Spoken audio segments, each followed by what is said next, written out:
Have you ever pondered upon the bizarre and somewhat disturbing instances of ritualistic cannibalism in the grand epics of Mahabharata?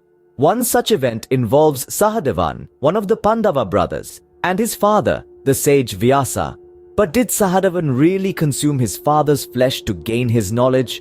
The Mahabharata, often referred to as the fifth Veda, chronicles a vast array of events and characters.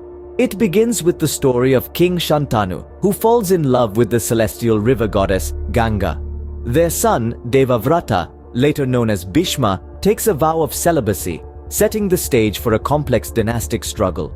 The narrative then shifts to King Pandu and his two wives, Kunti and Madri. Unable to father children due to a curse, Pandu encourages his wives to invoke various gods to bear offspring.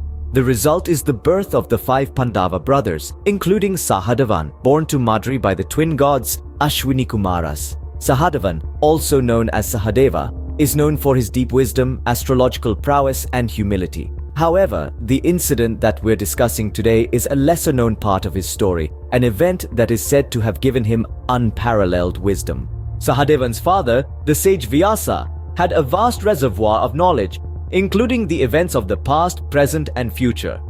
According to some versions of the Mahabharata, after Vyasa's death, Sahadevan consumed a portion of his father's flesh, thereby gaining his vast knowledge. This act, though repugnant to our modern sensibilities, is known as ritualistic cannibalism.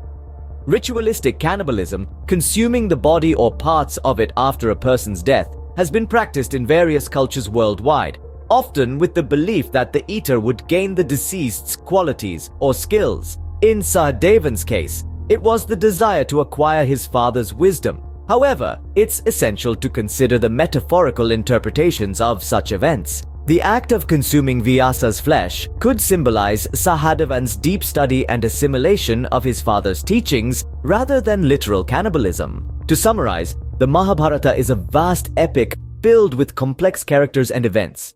The story of Sahadevan and his father, Vyasa, is just one of many intriguing tales within this grand narrative.